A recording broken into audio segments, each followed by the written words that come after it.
So, one of the most important of those guiding principles is a statement that was made by some of the early Muslims. Some versions say Sufyan al-Thawri, another say Sufyan ibn Uyayna, and perhaps there are others who are quoted to have made this statement.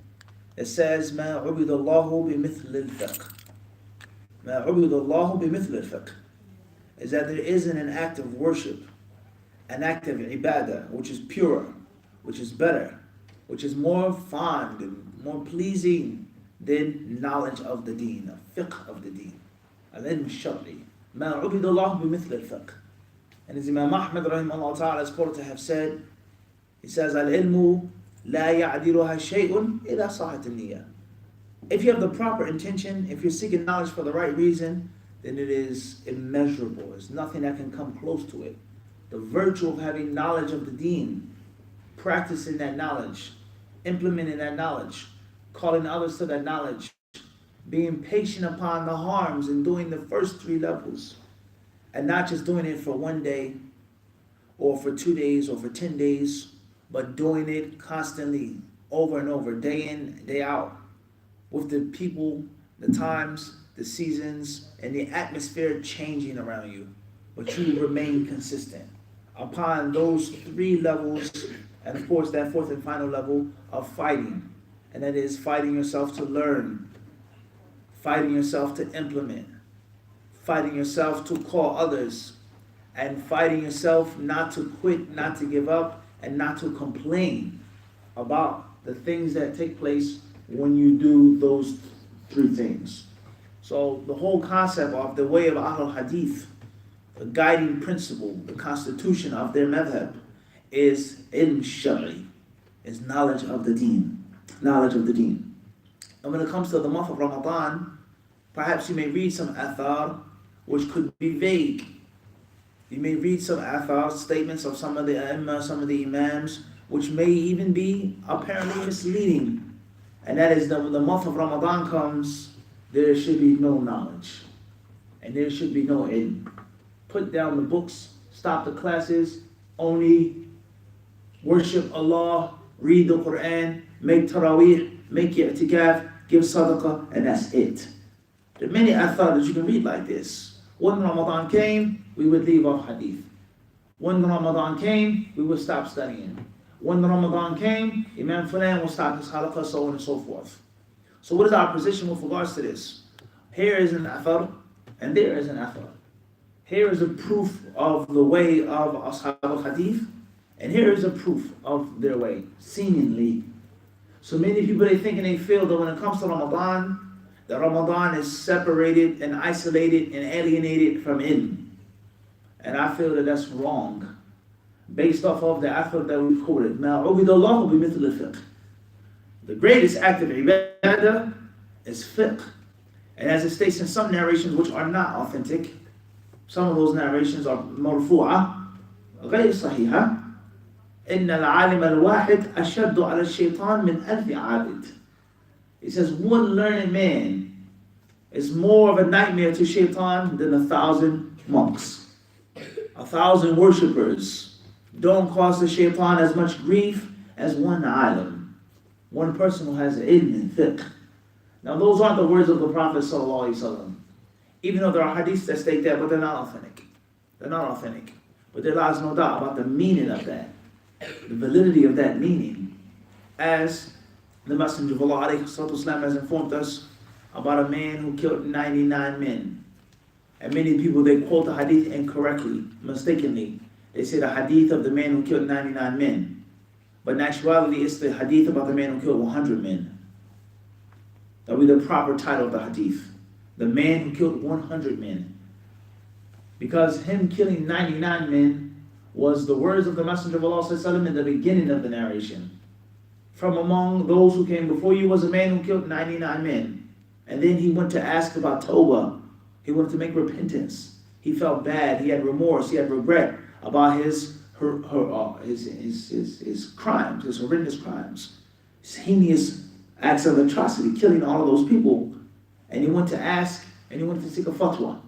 And he ran into an abid, a rahib, a monk, quote unquote, someone who's pious and righteous.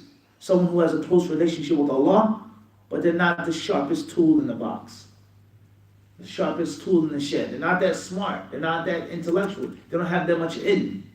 Most of the time is given to ibadah, quote unquote, and not to actual ilm. So he asked the man, how can I make tawbah? How can I rectify my situation? How can I fix my life? And he says, you killed 99 souls? La tawbah talak. What a stupid question. You have the audacity to ask me, how can you repent and you kill almost 100 people? Go back and give life to the souls of the people whom you cut with your sword or your dagger. La tawbah talak. There is no tawbah. So obviously this killer, this natural born killer, quote unquote, in Sahih Ta'bir, kullu mawlud yulad ala al-fitra, but this one who was a killer, born to killing, he went back to his instinct. And that was to withdraw his sword, or withdraw his dagger, or whatever his weapon of death and murder was. And he killed that man. The man lost his life because he was ignorant, but he made ibadah, quote unquote. And then he was pointed in the direction fadulla ala alimin. He was given the Tawfiq by Allah to be introduced to a learned man, a scholar. And he asked him, and he told him that he killed 100 people. How can I make tawbah? The alim, with his fiqh and his ilm, he didn't ask him, why did you kill 100 people? How did you kill 100 people? What made you kill 100 people? That's not important right now. That's insignificant. What's important is how to fix the current state. What are you going to do right now? The fact that a killer who killed 100 people has come to me and he's asking me a question has to mean something. If he wasn't sincere and remorseful, he wouldn't have come to me. If he wasn't regretful and remorseful, why would he even be here? So let's not deal with the past right now. Let's deal with the present and the near future. And he says, وَمَنْ يَحُولُ بَيْنَكَ وَبَيْنَ التَّوْبَةِ Who can stop you from tawbah? Who can come between you and Allah? What is that? Murder, shirk, kufr, drinking alcohol? What can stop you from repenting to Allah? And he says, but the place that you're in is a bad place. And he gave him instructions to leave that place and to go to the righteous village, which the inhabitants are righteous, etc. You all know that well-known story and that authentic hadith. Ash-shahid min al-hadith, the highlighting point from the hadith is that killing is something which is beloved to shaitan, without a question. And it's hated to Ar-Rahman. It's one of the early questions of the malaika.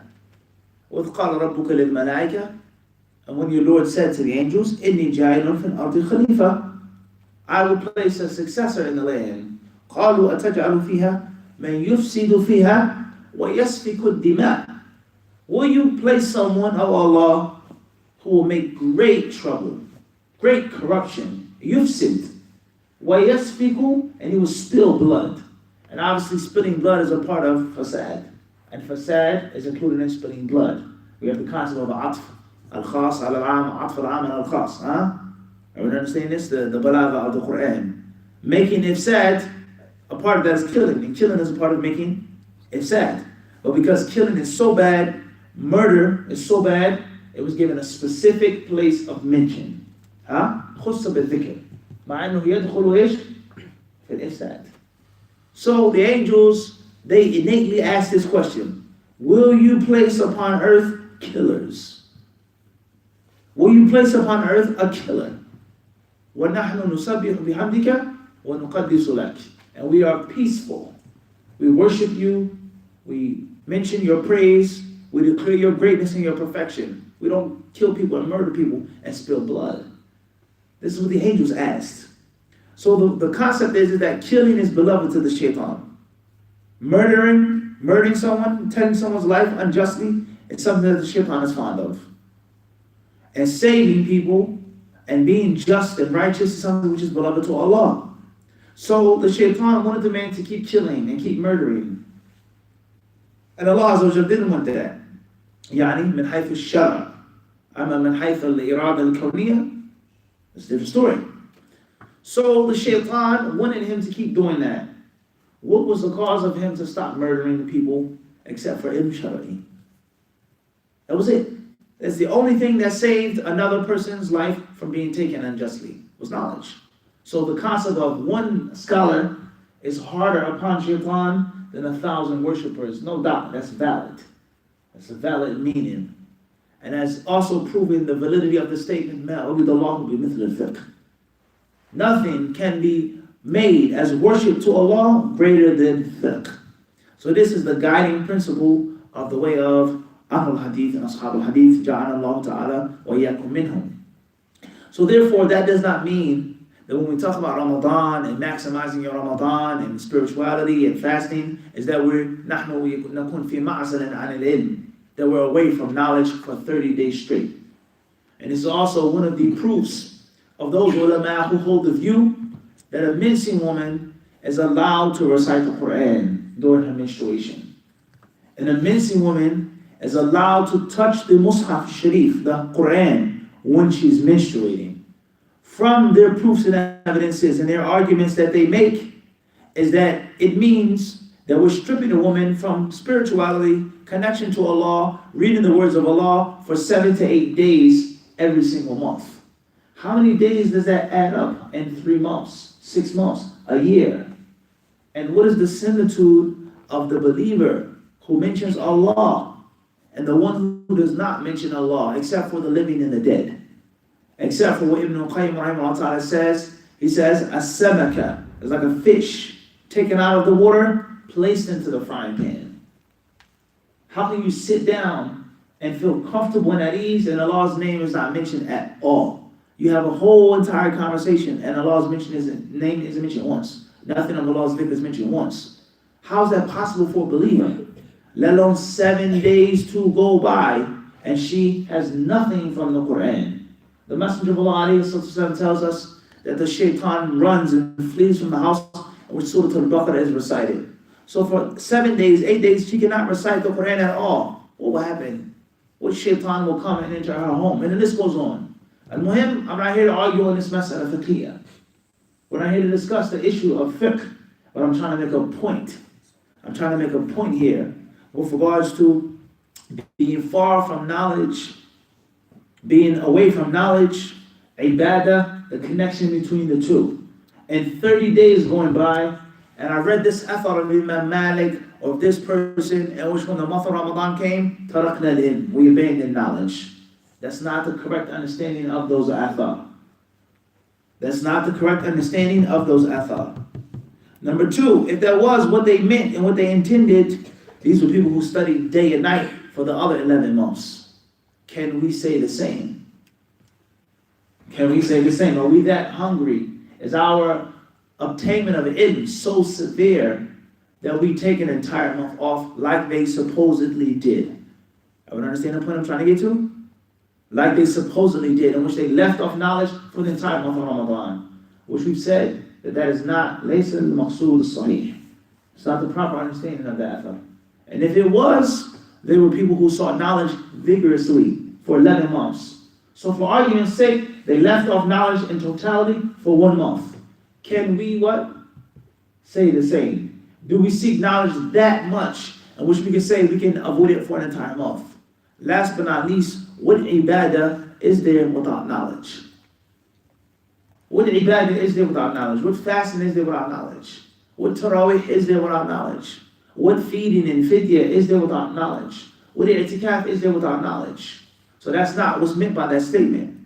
So when we talk about maximizing our Ramadan, that under any circumstance means that we're not going to talk about knowledge. And that was the main theme of our first trip and tour to the UK. And we're also going to include that in this theme as well.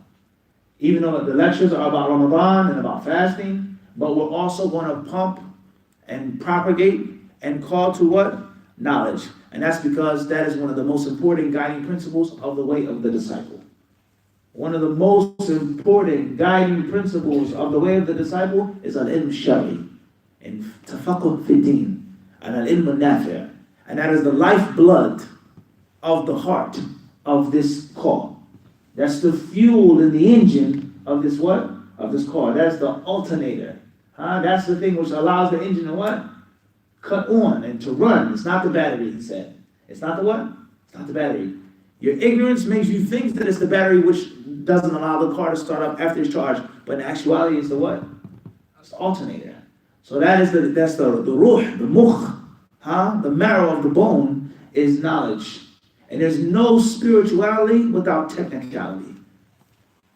There's no spirituality in Islam without technicality. And there's no benefit in any technicality if it isn't based off of spirituality. And if it doesn't have the goal of obtaining spirituality. Listen carefully to these words. Spirituality, ta'abbud, ibadah, fasting, i'tikaf, reciting the Quran, etc. It has to be based off of what? Technicality, meaning knowledge, science. This is the proper number of tarawih, barakat. This is what you say when you eat, when you break your fast. This is the ruling of this. This is the hadith regarding that. This is the prohibition of doing this when you make i'tikaf. The technical things. But what good is for us to have all this knowledge and to recite Bukhari, Shaykh Hassan ibn Taymiyyah, Shaykh ibn Uthaymeen, Fulan, Alan, and this and that, if we don't practice any what? Spirituality, and which there's no zuhd, and there's no softness of the heart. There's no connection to Allah subhanahu wa ta'ala, and we just have facts and pieces of information. So these things, they go hand in hand. Everyone understand this? These things that go hand in hand, and they are not to be separated. In the month of Ramadan, before the month of Ramadan, nor after the month of Ramadan. Seek knowledge to have a better spirit and soul. You have a better spirit and soul because of the knowledge. And that's the whole concept of studying fiqh. Why is there ikhtilaf? What's rajih? What's marjuh? What's the strongest view? Not just to know it, but to implement it and to practice it. And I cannot explain in words how important these two principles are. Spirituality and technicality, they go hand in hand. So with that being said, maximizing the month of Ramadan is not going to be based off of anything other than the more knowledge that you have and the greater amount of fiqh that you possess. And that is the need, the necessity, and the virtue of maximizing your Ramadan. You have to have knowledge why Ramadan is so special, why fasting is so unique in particular. And then you have to have knowledge of how to do it, how to maximize it, how to enhance it, how to put your spirituality during this month on what, Lord? Steroids. How to enhance and how to get more faster. You have to know how. And also you have to know what is specific and special to this month and that which is to be done throughout the year. And this is one of the most pivotal and critical mistakes that the people make. So with that being said, the topic of maximizing your Ramadan is not a good topic for every single Muslim. It's not suitable for all of us, only for some of us. And that's because there are some of us who are barely performing the obligatory acts on a daily basis. There's some of us who are barely avoiding major sins. There's some of us who are barely making tawbah. There's some of us who are barely doing what we're supposed to be doing on a daily basis. So obviously maximizing Ramadan isn't for us. But that topic is for a select few of you brothers and of you sisters that are righteous and pious and that are doing the right thing on a daily basis. And now it's a time to do nothing more but do more and enhance it and polish it. It's already good, fine quality, the wooden table, but now polish it and wax it, and which is what? Smooth, beautiful, shining. You understand? It's the master craftsman, as was quoted by one of the great figures in the history of the world, let alone in the history of al-Islam and of the Muslims, was Suleiman the Magnificent, one of the great Ottoman sultans. When he was younger, and before he inherited the sultanship, before he was the leader of the Ottomans who were holding the Khilafah at that time, he was a jeweler. He was taught the art of jewelry. And he mentioned that by him being a jeweler, it taught him patience. It taught him precision. And it taught him that there's no such thing as it's perfect and it's done. Let me polish it some more. Let me go over it again, and a third, and a fourth, and a fifth time, until the jewel is flawless, peerless. You don't think that had an effect upon his mind, being a leader? You don't think that had an effect upon all of the many countries that he opened up by Allah's permission? And Islam was allowed to flourish in those countries to this day.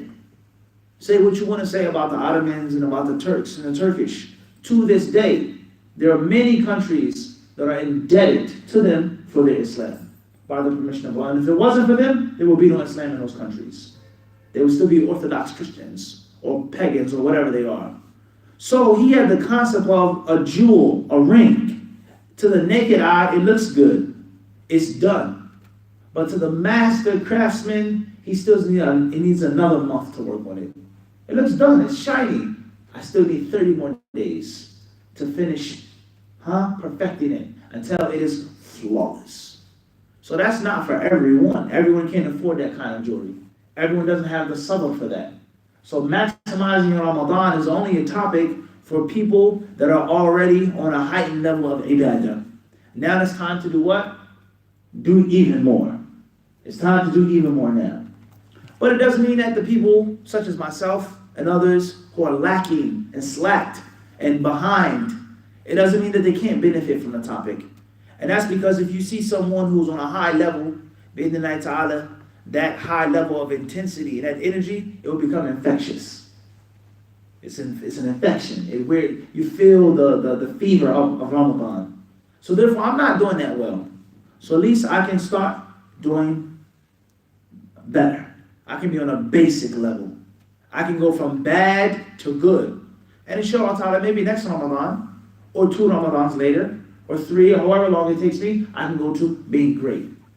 I can save up my money, and I can buy that ruby, or that pearl, or that emerald ring, in which the master craftsman took this amount of years or months to make, to think about it, and to perfect it.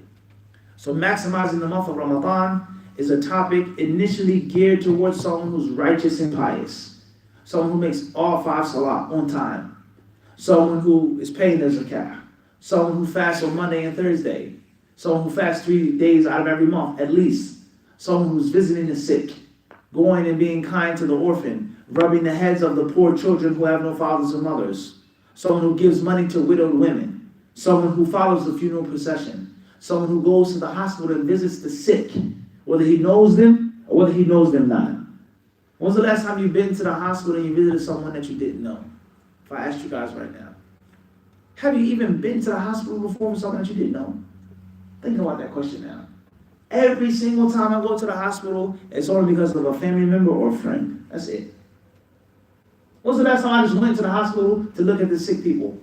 Muslim, non-Muslim, whatever. Bring them some food, bring them some flowers, or whatever the case may be. When's the last time I did that? Or I only go to the hospital because a person is a family member to me and a friend to me. And I'm not just going to the hospital to get the reminder of death, of sickness, to give them good spirits, to lift them up. I'm only going to the hospital so they won't be upset when they come home from the hospital. Why didn't you visit me? We have to ask ourselves these questions. When's the last time I visited the graveyard? Not for a janazah, but just to go to the graveyard to reflect upon death and to look at those hundreds and thousands of tombstones, those crucifixes, those small headstones, whatever they are, whatever religion you have, and think about it. One day that's going to be me. Now when the month of Ramadan comes, I take my good, great level, and I take it to the level of excellence. I'm praying even more. I lower my gaze even more. I'm avoiding void and idle talk even more. I'm already generous. People know the inside of my house. The people in the community, they know what the inside of my house looks like. Now in the month of Ramadan, they know every corner of my house. Wahakala, to maximize. Everyone understand this? So there's no doubt that we have 2 different concepts here, which are connected and intertwined, but they aren't necessarily the same. The first concept is the month of Ramadan. And the second concept is fasting. They are connected, but they are not the same. They're not the same. So the month of Ramadan itself is a virtuous month, even if you don't fast. Even if you're not fasting because of traveling, because you're sick, because you're a warrior in the cause of Allah, because you're breastfeeding, because you're pregnant, or because you are doing anything which necessitates that your fast be broken. But the month itself is precious and sacred and virtuous. Being born in Ramadan, dying in Ramadan, getting married in Ramadan, most Muslims, they pay their zakat when? in Ramadan. Why? Do they pay the zakat when they're fasting? They pay the zakat because the time of Ramadan is what? It's virtuous. Nothing to do with fasting, but the month itself is fadl. Everyone understand this or not? Everyone with me? For those who are fasting and those who are what? Fasting not. Everybody clear on this? And this is why the ulama of Islam, they differ on what is a better time. The last 10 of Ramadan or the first 10 of Dhul Hijjah. Which one is greater? Which has a heavier reward? Which one is more virtuous? Last 10 of Ramadan or first 10 of Dhul Hijjah? From one aspect we say the last 10 of Ramadan. And from another aspect we say the first 10 of Dhul Hijjah. The nights of the last 10 of Ramadan in which you aren't what? Fasting. You're not fasting during those 10 nights, are you? Unless you're making wisal. Which many of the ulama say is impermissible. And those who don't even know what the ulama say about it, most people aren't fasting. They're breaking their fast when they're making i'tikaf. And the first 10 days of Dhul Hijjah, in which many ulama, some ulama say it's recommended to fast. Some ulama, they hold their view that it's recommended to fast all 10 days consecutively. So the point that I'm trying to make is that Ramadan in itself is a virtue. Shahru Ramadan, Allah says the month of Ramadan in which the Quran has been sent down. Hudan lin-nas, guidance for men. وَبَيِّنَاتٍ مِنَ الْهُدَى وَالْفُرْقَانِ. And it's a criterion. It's the means of discerning truth from falsehood. It's the yardstick, the measure. And it's also a means of what? Guidance, bayinat, clear proofs. That's Ramadan. And then we have the concept of fasting. When the Messenger of Allah was asked for advice, what advice do you give me? Abu Umama radiallahu anhu, he asked the Prophet this, and he says, عَلَيْكَ بِالصَّوْمِ فَإِنَّهُ لَا مِثْلَ لَهُ. He says fast, because there's nothing like fasting. Inside of Ramadan, outside of Ramadan. The fasting that's done in the month of Ramadan is bigger and better and greater. But fasting in itself is virtuous. من صام يوما في سبيل الله باعد الله وجهه عن النار 70 خريفا. Whoever fasts one day in the cause of Allah, Allah will send him 70 years distance from the hellfire. 70 years distance from the hellfire. So we have two different concepts now. Everyone understand this? You with me, Adam? We have fasting and we have what? Ramadan. And they are not the what? The same. And many people, they make a mistake. They make this mistake. Because a woman's pregnant, she doesn't fast. She's breastfeeding, she's not fasting. My job necessitates that I travel the whole entire month, back and forth. It's permissible for me to break my fast. And it doesn't mean that I don't let my guard down and I can't maximize anything and I can't achieve anything. Everyone clear this or not? It's critical to understand this difference. The next very important point is that there are different levels of maximizing. Different categories of maximizing. All right, understand this? It isn't one way of maximizing it. It's in just one road. Also, we have different time periods or time zones, which all pertain to maximizing the Ramadan. First and foremost is before Ramadan, Shaban, like we spoke on last night. And then we have within the actual month of Ramadan, whether you're fasting or fasting not, daytime, morning time, suhoor, iftar, etc. Rather, within that second level of time, there are also periods of time. The beginning of Ramadan, the first week, is not like the second week. Second week is not like the third week. Third week is not like the fourth week. The fourth week is not like the last couple of days before the Eid, etc. To maximize it. And of course, then we have Shawwal, the month that comes after Ramadan. Fasting Shawwal, making up missed days before you do the 6th, etc. Getting ready for Hajj, etc. That's all a part of maximizing. And then we have, first and foremost, is the spiritual maximizing of Ramadan. How do I spiritually maximize myself? And then we have the mental maximizing of Ramadan, getting my mind together in this month, before, during, and after. And then we have the physical maximizing of Ramadan. I fasted, I prayed, I'm stronger physically. I fought myself. I'm no longer lazy. I can stand in a prayer. I can go hours without eating. So Allah knows best what situation I may find myself in.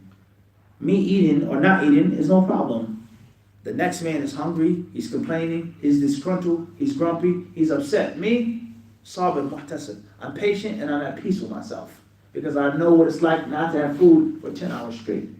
Let alone our cars on the side of the road, or I'm being held up in the airport, or so on and so on and so forth. Last but not least, we have the financial or economic maximizing or preparation of the month of Ramadan. What did I do with my money during this month? How did I fight my stinginess and my cheap, miserly nature? Abu Tightwad, Tayyib, as a wise man once said, stop being so cheap, Yahi. Tayyib, did I fight my cheapness during this month? Did I overcome my bukhl and my shuh or not? So, once more, first and foremost, we have the different levels of preparation.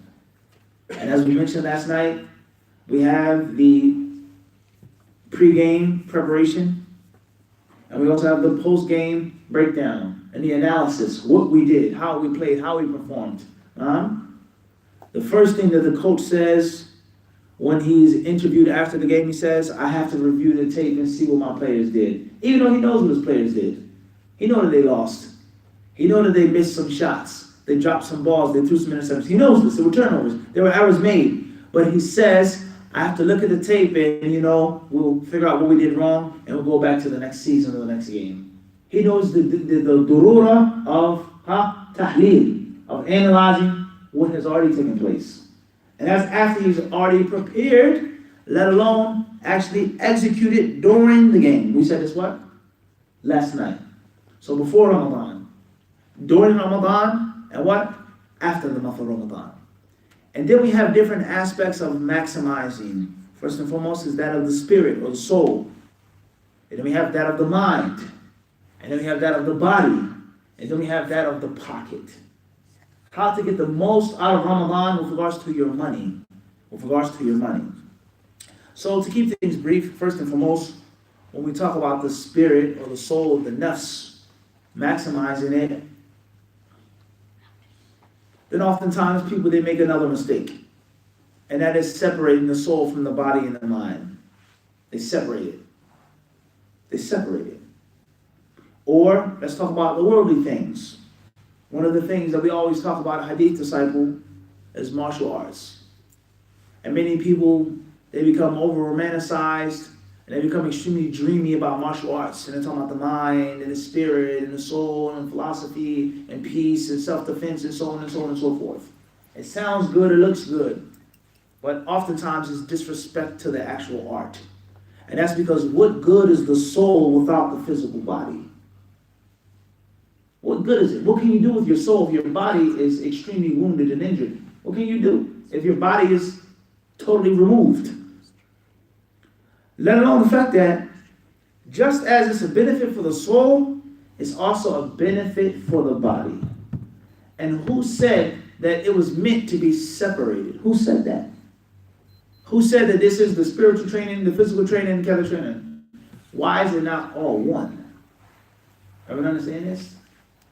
They all aid and support each other. If you have a weak mind but a strong body, you're going to find yourself in a world of trouble. If you have a strong mind and a weak body, you're also going to find yourself what? In a world of trouble. Because you know what's right, you know what to do, but there are people that will come and physically oppress you and force their will on you and impose their will upon you. And you can't do anything you want, no matter how strong your mind is.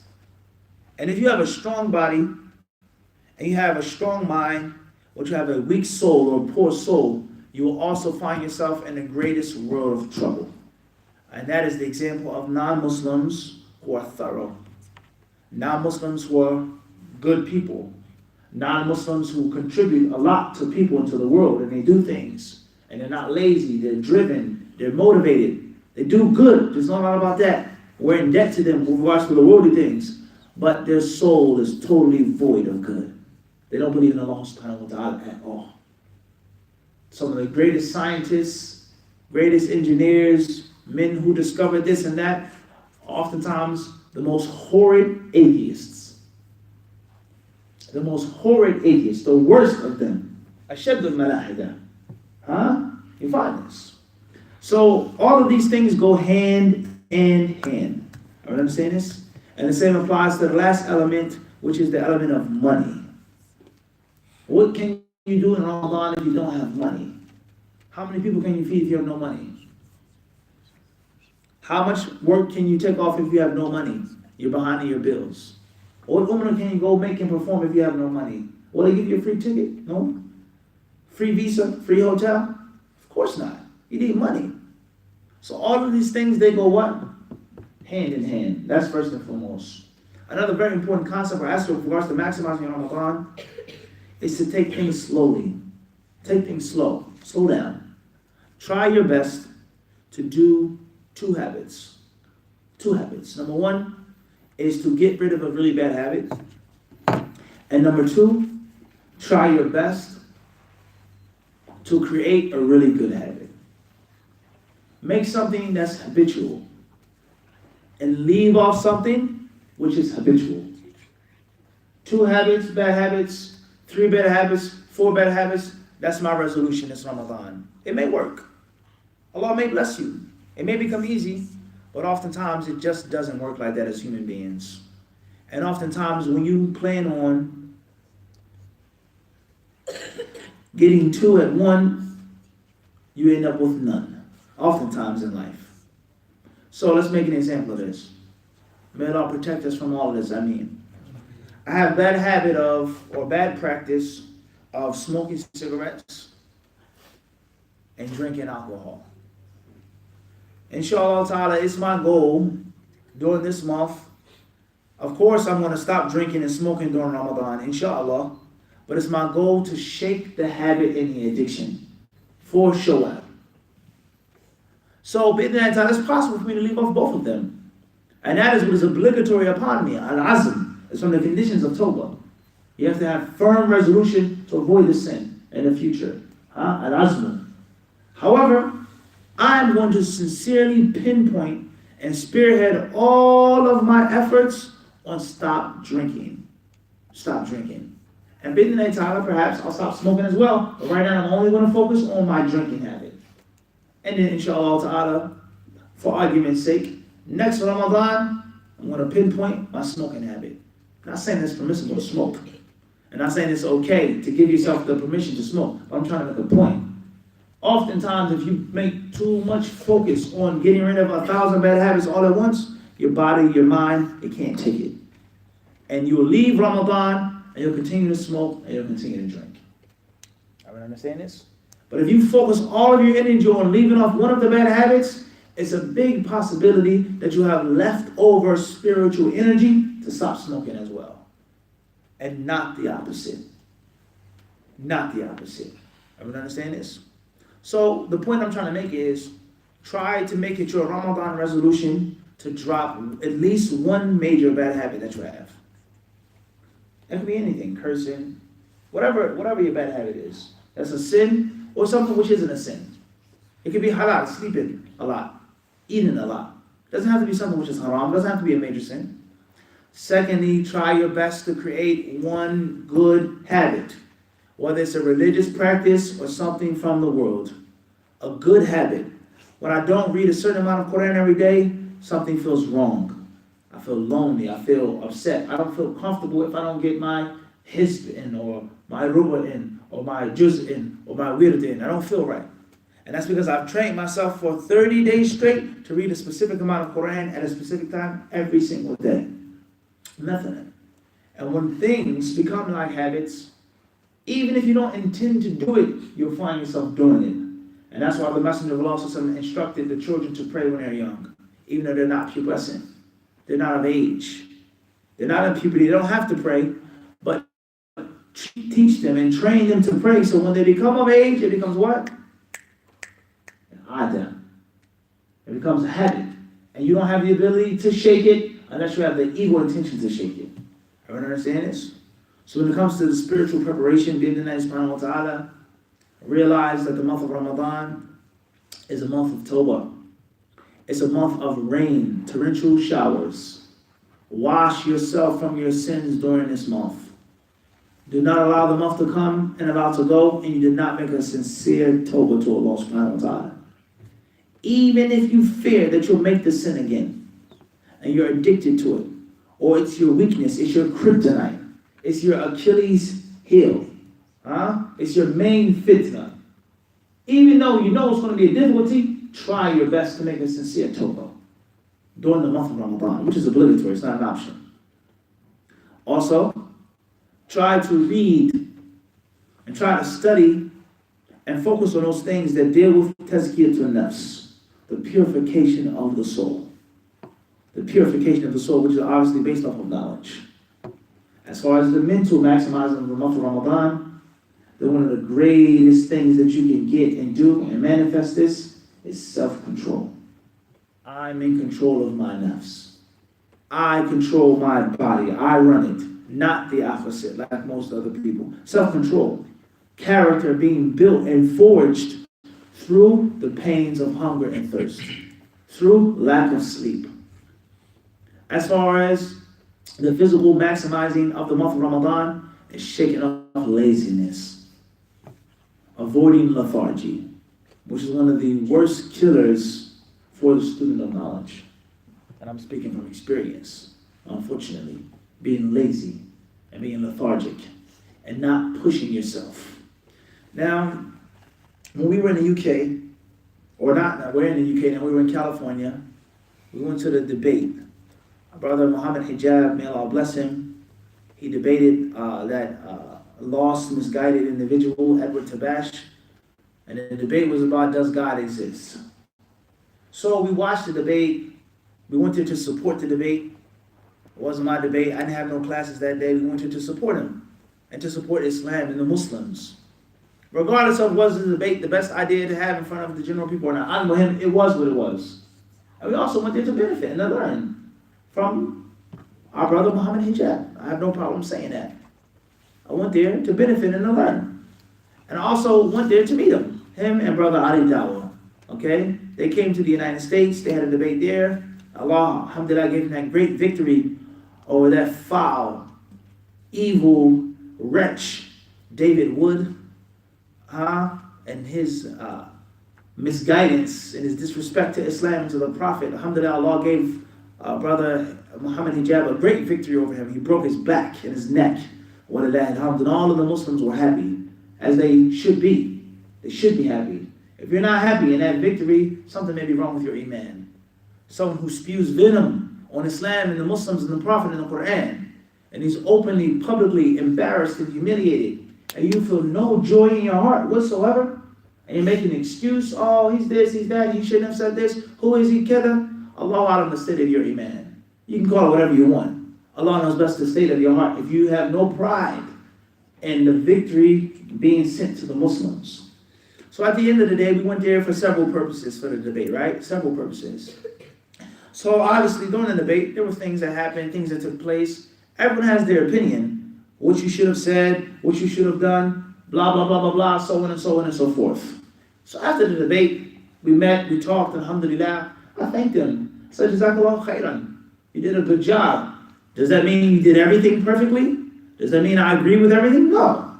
But you did a good job in general, and you are the one who are debating. And he said to us, am I making this up? Abu Sa'id, tell me, am I making this up? Am I lying? Huh? There were other knowledgeable brothers there, other sheikhs in California. Some of them, they went right at his jugular vein immediately, in a good way, but they started criticizing him. You shouldn't have said this. This argument was what the Ash'ari say. They started chopping him up right there on the spot. We went out to dinner that night. Our brother, Allah bless him, and I really appreciate and respect this, from Sheikh Ahmed Khatib, is that he said it to his what? To his face. Not like the cowardly men who say things behind people's face. Or they wait until you leave the country to talk about you. You're in the country for 6 days, they say what? Nothing. You return to the United States, and they what? They talk about you. They're cowards. They're afraid. They're scared. He said it to his face. They started criticizing him. And then he turned to me. I was trying to eat my what? My salad. And I had a what? I had Alfredo. Vegetable Alfredo, He says, what points can you give me? What mistakes did I make? I said, listen, Akhi. Jazakallah khairan. You're the debater, not me. It's easy for me to say what you should have said, but I'm not the debater. You're in the ring fighting, not us. That doesn't mean that you don't have things to fix or better strategies, or you could have been more aggressive. You could have, but you were doing the debate, right? This is what I said. So, after all of that was done and said, we returned to the United States. And then a couple of days ago, without any exaggeration, we were in another country, Toronto, right? At the Sound Heart Conference. So we're sitting in the RV they had outside of the conference. The speakers, the du'at, the mashayikh, everyone socializing, cake holiday, eating cake, drinking tea, so on and so forth. So, a good friend of mine, he was sitting on my right, an older brother. He asked me, a Somali sheikh, he says, how was the debate in California? Did you like it? So on and so forth. What do you think about it? Did he win? Was he wrong? So on and so forth. So I gave him a summary of what I just said to you. A summary of what I just said to you. Etc. Right? And I said to him that I told him that you were debating and not us. So it's easy for us to say what you should have done and what you should have avoided, but we're not debating standing in front of all of those people. And then he started speaking Somali to me. And he quoted an ancient Somali proverb. Allah, I don't know if some of you know what it is or not, but the translation of the proverb is, and this is profound to me, he says, wrestling is easy for an old lady. Wrestling is easy for an old lady. And he went on to explain this. What's meant by this statement, after he quoted it again in the original language, that an old lady is sitting down watching a wrestling match. And she says, slam him, and trip him, and toss him, and do that. But there are two main things that we're missing here. Number one, she's a what? She's an old lady. She's not a wrestler in her prime. Number two, she's sitting on the outside of the ring saying what the wrestler should and shouldn't do. So wrestling is easy for an old lady. Any you guys ever heard this before? Huh? Not yourself? No one has ever heard this title. Take this title from me then. This is authentic. Sanad Sahih. It's authentic chain of narration. I just don't know Somali to quote what he said, but I remember what he said in English. So the maqsood is, the point is what? Is when anybody can criticize from the outside. All right? The physical body, the soul, the mind, they're all what? What did he say? Intertwined. They're all what? They're all intertwined. They're not separate. Everyone understand this? So if you leave the month of Ramadan with no other physical benefit of maximizing except for the fact that you fought off laziness and you have physical strength, along with the mental strength and the spiritual strength, so on and so forth, wallahi, that's a goal accomplished. That's the hadith maqsood. That's the point from this kalam tawil. Everyone understand this? Last but not least is your money and your finances. And that goes back to the preparation of the month of Ramadan. And this is what I said in the khutbah about a week ago, is that one of the most important things for preparing for the month of Ramadan is not the purification of the soul and Tawbah and Quran and this and that, but is money, finances, getting your money in order right now. Working extra days to have extra days off in Ramadan. Working overtime, having more money to host iftar, to do suhoor, to give more sadaqah, to have the zakat, and so on and so forth. Get your money together right now. You may want to make umrah in Ramadan. And what some of the ulama of Islam say is equal to Hajj with the Prophet sallallahu alaihi wasallam. Some of the ulama say that. Hold that view, Inna umratan fi Ramadan ta'dilu hajjatan ma'i. We explained that hadith, what's meant by that hadith, and one of the earlier 5 minutes of fa'idas some years back. Al-Muhim, the point is, brothers and sisters, is that these are some points and some pieces of advice for maximizing the month of Ramadan spiritually, mentally, physically, and financially. We ask Allah subhanahu wa ta'ala by His beautiful names and perfect attributes to allow us to implement this and act upon it and spread it to others and to make our Ramadan maximum. Wallahu a'lam.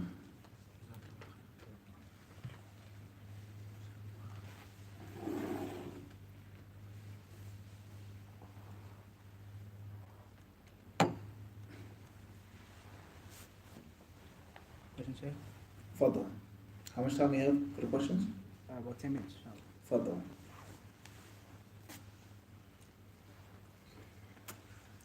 Assalamu alaikum. Wa alaikum salam wa rahmatullah.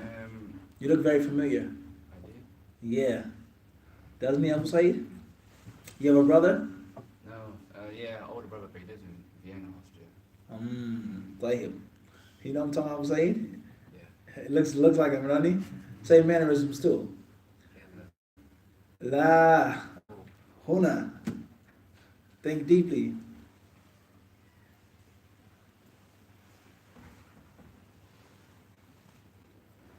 Huh?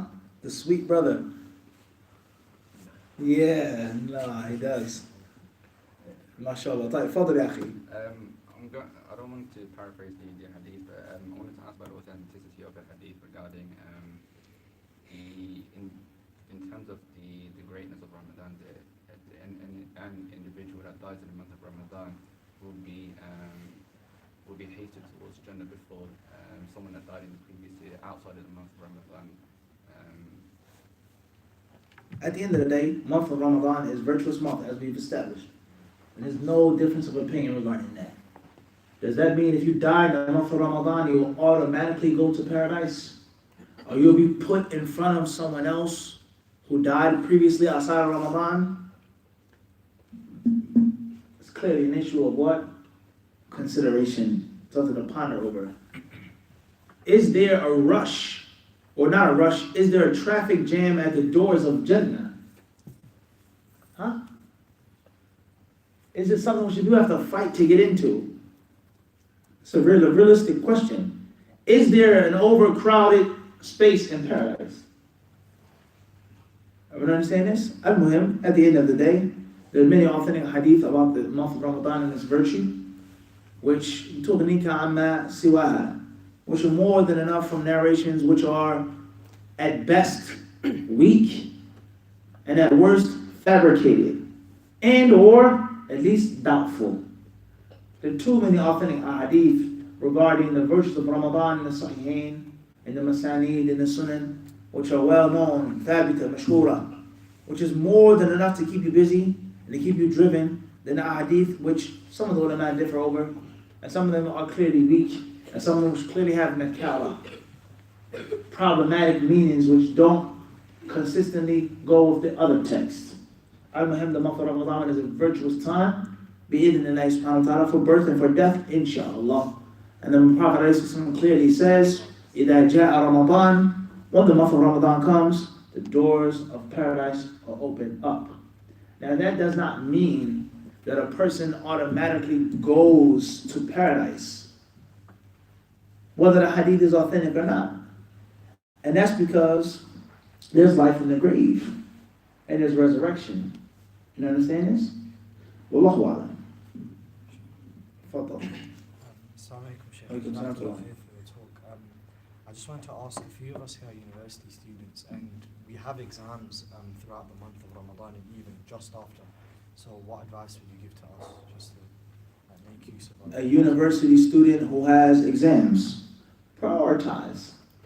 If you're going to school, a school is paid for, your parents are paying for it, you're paying for it, you have to take the test. You can't take off, you can't delay. Prioritize. Certain virtuous acts you can't perform in Ramadan because of the exam or study, you're in that situation. When you graduate, inshallah ta'ala, you finish school, go back to that. You have to prioritize. And you finishing your degree and graduating may be more important, and it may be more virtuous than doing other voluntary acts in Ramadan. And that's because you finishing your degree is a means such as of pleasing your parents. Pleasing your parents. Your mother really wants you to graduate. She wants her son to be the astrophysicist or this civil engineer. I like the way that sounds, right? Tell you, who's the astrophysicist? Engineer. Tell you, why can that? Your mother, she's pleased with that. What comes first? You make an extra rak'at or itikaf, or your mother's good pleasure? Or the concept of getting married. You may really need to get married. It's a necessity for you to be married. Wajib. The faster I finish my degree, I can get married afterwards. My parents have it lined up, etc. So you have to prioritize, huh? And this is all from fiqh al-ibadat. The proper understanding of the acts of worship. That which is obligatory, that which is recommended, that which is pressing, like an emergency room. I have someone who is missing a finger and they're bleeding profusely. And I have someone who's missing a foot and they're bleeding more profusely. who do I take first? Of course, the person who has a missing foot. It doesn't mean that the missing finger isn't dangerous and won't get infected, etc. But this is, I have to do this first. Try your best to maximize it, to manage your time. But priority. Huh? And Allah is all forgiving and most merciful. Wallahu a'lam. Tafadhal. Sheikh, you once mentioned that, some Sahaba, they narrated like hadith from like different wording to the Prophet, how the Prophet said it. I was gonna say, how can you tell the difference between a hadith which has been narrated word for word from the Prophet and a hadith like has been narrated differently?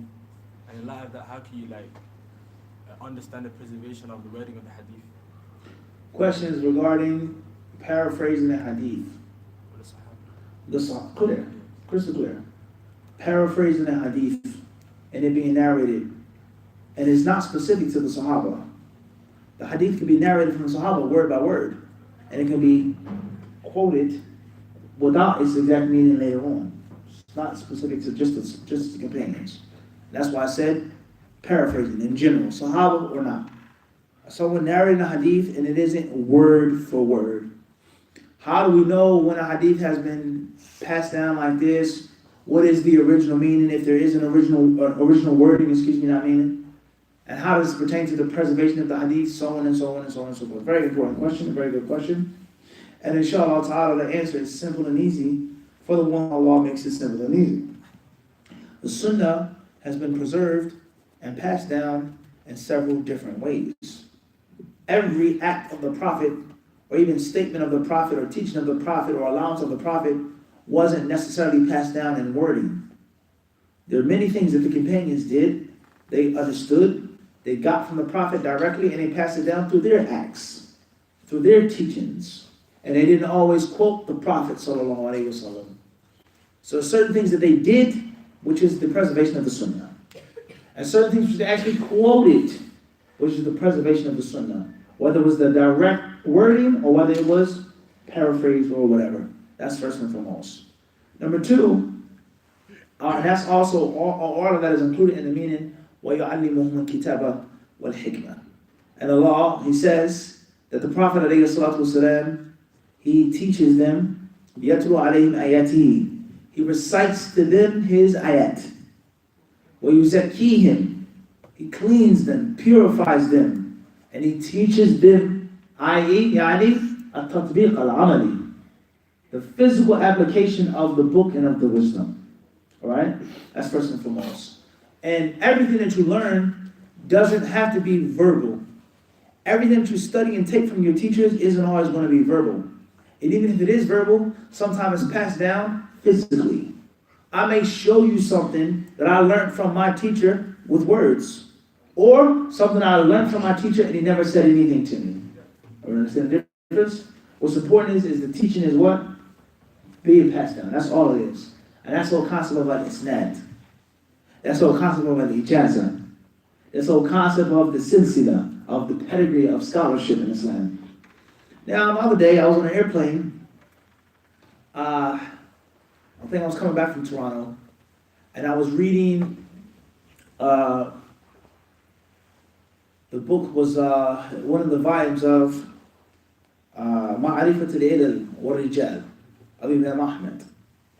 And there was an athar therein, in which one of the Salaf al-Salih, he said that he heard, كَانَ يُقَالُ, it used to be said that Bani Israel and the previous nations, إِنَّمَا ضَلُّوا بِسَبَبِ كُتُبٍ وَجَدُوهَا, books that they found, books that they discovered, and that was the cause behind their misguidance, i.e., there was no isnad, there was no system of ijazah, there was no pedigree, there was no master apprentice, master apprentice, master apprentice, master apprentice. But it was just information that they felt, and they didn't know the physical implementation and the fiqh of those scriptures. You understand what I'm trying to say to you now? And it's one of the greatest harms upon the ummah today. When people have information, they have facts, without the fiqh of those facts. Muslim or non-Muslim. You have not studied the system, and the baton has been passed down to you via a teacher who was once a student, etc. So what's important is, first and foremost, initially, is the teaching being passed down. Or the teachings being what? Passed down, verbally or physically. That's number one. Number two is, there lies no doubt that there are many, many hadiths that have been passed down bil ma'na, by being paraphrased. It's not the specific word of the Prophet ﷺ. Regardless, whether the hadith was longer and is now shorter, the hadith was longer or only gave a section of the story, or whether I quote the Prophet in my own words. I say to you, the most important thing in Islam is you have a proper intention. The Prophet didn't say that specifically.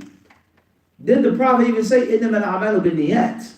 That's what it says in 40 hadith of Nawawi. But does that actually say that in Sahih Bukhari?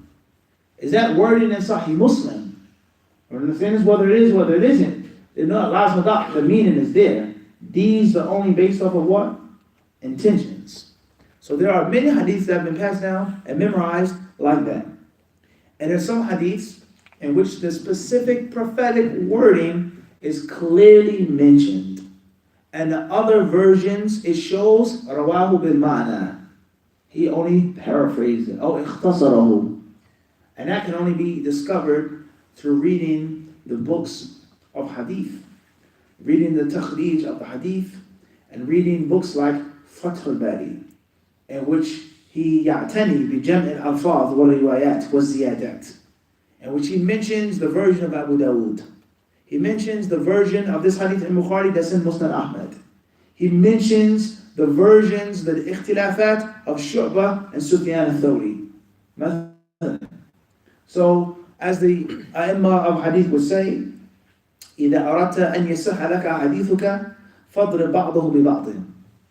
It says, when you want your hadith to be authentic, throw it against each other. Take one part of it against another. Make clash. One riwayah versus another riwayah, and compare it. Sit down, investigate it, analyze it, and you'll see the mahfuz from the khata. You'll see a riwayah bil ma'na min al-lafz al-nabawi. And that can only be obtained through the Arabic language. That can only be obtained through a great deal of knowledge in fiqh or ilm al-hadith, and many years of hard, back-breaking study. Hard, back-breaking study. Everyone understand this?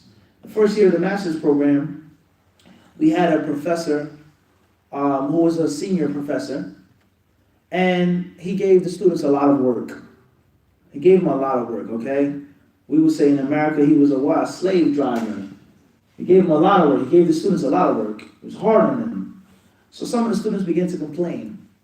And they began to say, yeah, Sheikh, we have other research papers we have to do. We have other classes. We have to spend hours all day, every day in the library writing just your paper, let alone the other ones. Do you know what he said? He says, "Unzuru ila alladhina yashquna as-sukhur, kayfa yanamun." He says, look at the laborers and the construction workers who crack rocks and split rocks open. He says, look how they sleep. Look how they sleep. That's what he said to us. That's the specific what? Wording of the teacher, not bil ma'na. And I remember exactly as he said it. In other words, when you go in the Prophet's Masjid, after Salatul Dhuhr, on the Masjid in the university or any Masjid, it's not a difficulty for you to find many people spread out, lying all over the Masjid, laying in the sun, sitting with flies, whatever the situation is, and they sleep like babies. They sleep like babies. They don't have insomnia. They don't have apnea. They're not tossing and turning and rolling over. They're asleep. Why? Because they work what? So hard. They're splitting and breaking what? Sukhur, rocks. Everyone understand this? They're laborers. So they work hard and they also enjoy and benefit from their sleep. So ilm al-hadith is like that. If you want to have the sweet benefit, if you want to get these different fawaid and meanings, break your back. Break your back. And what I'm saying is, study hard. Learn the sciences of hadith. Learn Arabic and put in the necessary time, and you'll discover all of these things, and inshallah ta'ala what? Much more. So that is how we determine which wording is exact, which wording has been paraphrased, which wording is a mistake, which wording is authentic, etc. Clear? Alhamdulillah. Imagine researching one hadith for an entire month. 30 days. Just you doing what? Research on one hadith. Not two hadiths, not a book, not a class. Hadithun wahid. Shahr kamil, you're making a takhrij of one hadith. Without using a computer. He said, what? You shukur? Sukur. Huh? Split it up in what? Rocks. Think how good they sleep at night. Huh? And if you think about your father or your grandfather, when he used to come home from work, did he ever complain about sleeping problems? Think about it. Ever did. Right or wrong? He was going from Fajr, he came back after Isha, eats, and there's what? Let the snoring begin. Works hard. People who don't work so hard have this break, drink this coffee, this tea, play this game on their phone. Oftentimes they have a nightlife after work. They're hanging out. Sidewalk Cafe in New York City, huh? Then they go home and then tossing and turning in their sleep. You wonder why? Fadl akhi. Selling food, avoid it. You shouldn't sell food in the daytime. And if you're going to sell food, then sell food to Muslims who are either fasting and buying it for iftar, or women who are pregnant and breastfeeding, or people who might be traveling. As far as selling food to kuffar, selling food to fusaq Muslims, try your best to avoid it. And Allah knows best. Fadl. When does a new day start? يعني متى ينتهي يوم الخميس ويبدأ يوم الجمعة? When does a new day start? We have lunar versus solar, or solar, excuse me. Lunar versus solar. Moon versus the sun.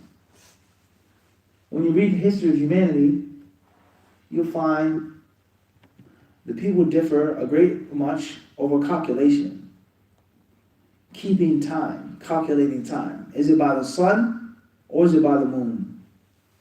Everyone understand this? What are the names of the days of the week or the months, etc.? Many people, they have the common era, or the Gregorian calendar, or the Viking calendar, versus the Hijri calendar. You look and you read about Vietnamese culture, you find they have a calendar. And the Jews have a calendar. And these people and those people, they also have a what? A calendar. The year of the pig, the year of the black rat, the year of the ox, the year of this, kada. People that have different ways and methods of calculating time. So in Islam, the method of calculation is a bit different than other calculations. And that's not based off of 24, 12-hour system, AM, PM, which is not necessarily 100% bad or wrong, 100%. Ours is a bit different. Our day begins when Salat al-Fajr comes in, as we all know. Not when Salat al-Fajr is made, but when it's time for the day. That's the beginning of the day. And the day ends at Salat al-Maghrib, when the Maghrib comes in. The day is then officially what? Over, from one aspect. But from another aspect, the day isn't over, because you still make Salat al-Isha. And Salat al-Isha, with ijma, no difference of opinion, is included in the what? 5 daily prayers. Everyone understand this? There aren't 4 prayers in a day, there are 5. And Isha is from them. Isha is clearly what? After. Or, even deeper than that, Fajr. Is Fajr a part of the previous day or the next day? Everyone understand this? And that is why Salat al-Dhuhr, according to many of the ulama of Islam, that's the first prayer that they mention. They mention Dhuhr, Asr, Maghrib, Al-Isha, and Al-Fajr. And the reason why they mention Dhuhr before Fajr. Everyone understand this? This is for the Faidah in general. Al-Muhim, Salat al-Maghrib, when the sun sets, the day is now over.